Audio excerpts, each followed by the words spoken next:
Bonjour à tous, c'est Baldam pour vous parler aujourd'hui de la lutte contre les gastéropodes. Les gastéropodes, c'est ce qui rassemble les limaces et les escargots.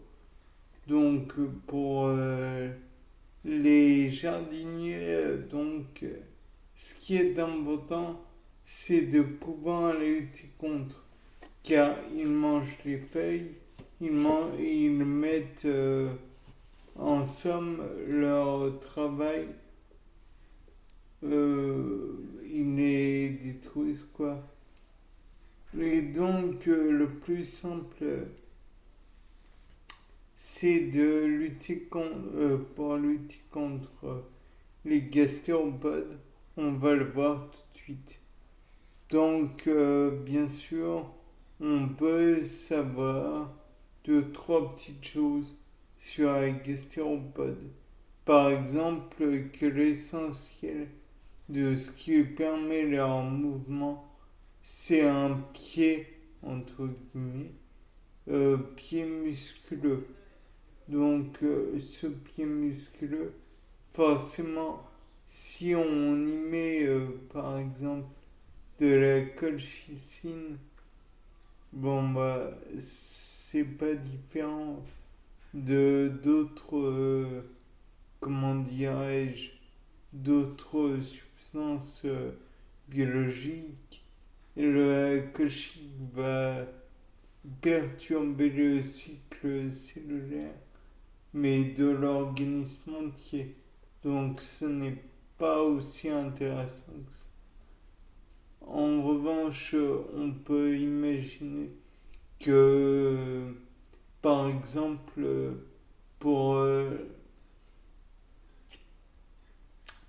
pour le gastéropode, en règle générale, une substance contenant beaucoup de sel va le gêner, puisque il va produire beaucoup de bave qui pourrait éventuellement être dérangeant si il se déshydrate de la sorte, ou alors ce qui pourrait être envisagé, c'est de mettre un récipient contenant beaucoup de bière, bière naturellement, au houblon, car les gastéropodes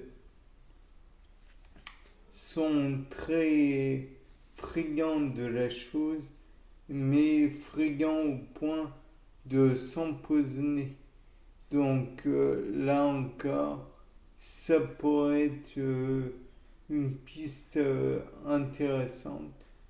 En- D'autant que quand on y pense, le gastéropode, en règle générale, la limace ou l'escargot ou autre, je ne connais pas tous les gastéropodes, mais ceux-là peuvent être intéressants en particulier.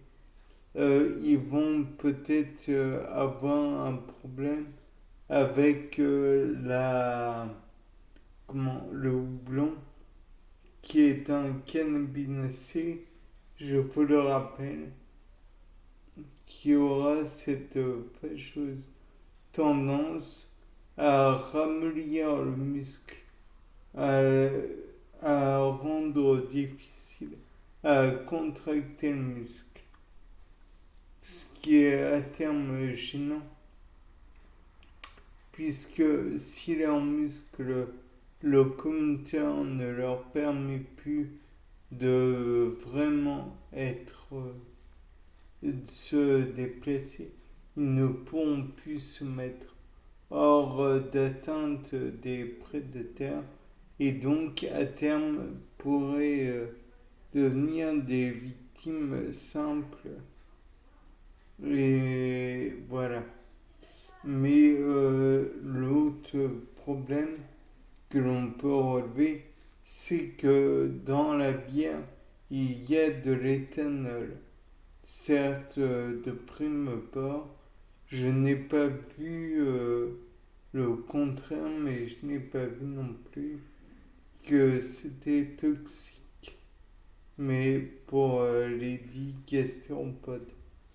Mais peut-être que ça l'est, je ne sais pas, à vérifier. Néanmoins, il faut dire aussi que si toute substance permettant de relâcher leurs muscles est nocive pour le gastéropode, le fait est que il y a aussi le bépine qui peut être gênante.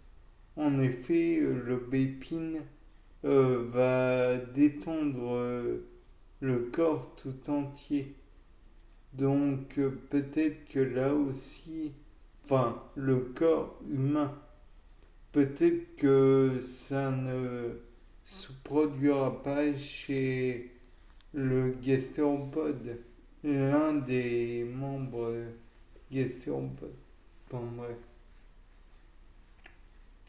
De plus, on peut imaginer que si ce mollusque, puisque je crois que c'est de l'ordre, ça peut être considéré comme un mollusque, est gênant. Et on répand du café sur son trajet ou auprès des plantes considérées ou enfin bref, il va consommer le café. De même, si on répand du thé sur son trajet, peut-être que ça engendrerait des dommages non négligeables chez ceux et chez les gastéropodes. Mais bon, ceci est de l'ordre de l'hypothèse, car en fait, quand on y réfléchit, le gastéropode est un gros muscle, est un ensemble de muscles, plutôt. Donc peut-être est-ce que ces muscles, s'ils sont trop stimulés, ça pourrait le mettre hors d'état de nuire. Peut-être pas, je ne sais pas. Toujours est-il qu'on connaît l'effet de la caféine et la théine n'en est en fait qu'une forme un petit peu différente. Il y a quelques, comment dire, quelques cas en plus, quelques groupements méthyl qui sont différents. Mais bon, on peut aussi envisager la possibilité du chocolat en poudre. Peut-être même plus le cacao en poudre, puisque celui-ci a de la théobromine et la caféine n'est qu'une méthylthéobromine. Donc en somme, c'est assez proche. Et donc ça pourrait simplement les rendre malades durant un moment et donc les faire en sorte qu'ils deviennent des proies faciles pour les oiseaux ou d'autres prédateurs.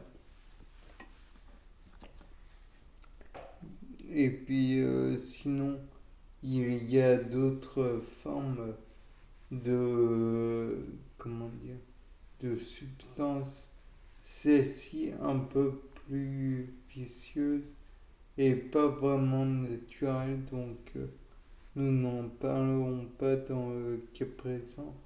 Mais bon, ce qui n'est pas naturel finit toujours par revenir à l'être humain d'une façon détournée. Donc, c'est peut-être pas la meilleure chose à faire.